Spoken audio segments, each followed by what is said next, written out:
Bonjour et bienvenue chez DigiSchool, je suis Oriane, votre professeure d'économie, et nous allons nous intéresser aujourd'hui aux limites de la redistribution.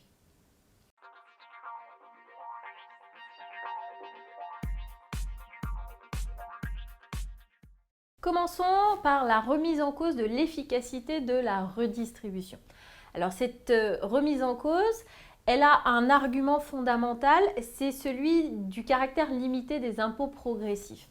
Alors les impôts progressifs, nous en avons déjà parlé dans une vidéo antérieure, ce sont des impôts dont le montant va varier en fonction d'une base d'imposition comme l'impôt sur le revenu. Plus vous gagnez d'argent, plus vous allez payer d'impôts. Sachant que cette idée de progression signifie normalement le caractère juste de l'impôt.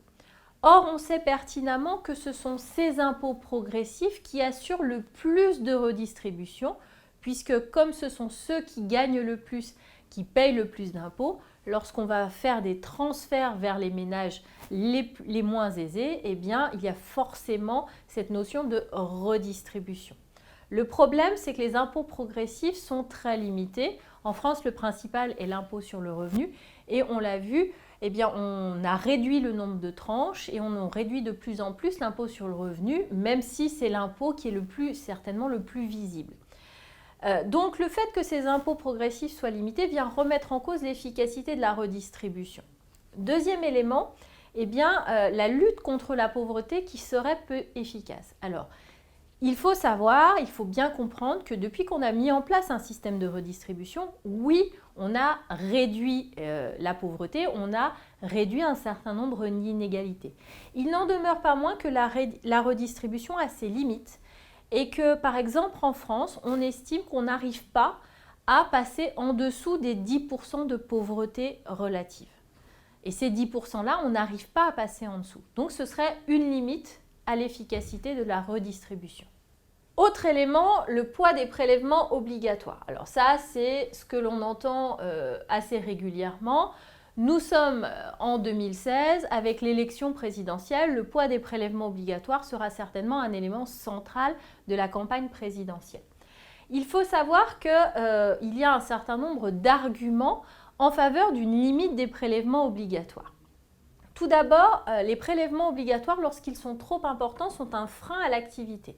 C'est ce qu'a démontré la courbe de Laffer, c'est un petit peu la citation « trop d'impôts tue l'impôt ». En fait, jusqu'à un certain niveau, l'impôt a un effet positif. Mais si on atteint plus de 45% du PIB en impôts, dans ce cas-là, on se rend compte que ça va avoir un effet contre-productif. C'est-à-dire que, de toute façon, les gens vont faire un calcul coût-avantage et ils vont plutôt choisir de moins travailler pour se consacrer au loisir, puisque s'ils travaillent plus, ils devront payer plus d'impôts. C'est un peu cette idée-là. Cette notion du poids des prélèvements obligatoires, elle a également un effet sur ce qu'on appelle la fuite des capitaux. C'est-à-dire que non seulement on travaille moins, on a moins envie de travailler, mais en plus, ça donne des idées de ce qu'on appelle l'exil fiscal ou l'évasion fiscale. Alors, lorsque l'on parle d'exil fiscal, c'est quelque chose de complètement légal. Lorsqu'on parle d'évasion fiscale, ce sont des manœuvres frauduleuses. En tout cas, l'idée, c'est qu'un certain nombre de personnes qui en ont la possibilité vont choisir d'aller s'établir, soit personnellement, soit leur entreprise, à l'étranger, dans des pays où justement le montant des prélèvements obligatoires est beaucoup moins important. Donc, on a des investissements qui s'en vont, des entreprises qui s'en vont, de l'argent qui s'en vont, et ce qui a un effet complètement contre-productif, puisque ce sont des prélèvements obligatoires qui s'en vont également. Donc il faut arriver à doser tout cela et pour l'instant les prélèvements obligatoires seraient trop élevés. Et puis enfin, la question de la compétitivité des entreprises, je vous l'ai dit, les prélèvements obligatoires ce sont à la fois les impôts mais aussi les cotisations sociales. Et à partir du moment où la France est un des pays qui a les cotisations sociales les plus élevées, cela signifie que le travail a un coût forcément plus élevé. Ça ne veut pas dire que les salaires sont trop élevés, mais lorsque l'on additionne salaire plus cotisation plus impôts, cela donne un coût salarial plus élevé. Et ce qui fait que nos entreprises françaises sont parfois en difficulté face à leurs concurrents étrangers On se retrouve avec des entreprises qui ont des problèmes de compétitivité prix à l'exportation et on se retrouve également avec des entreprises qui vont faire le choix de la délocalisation pour avoir un coût salarial plus faible.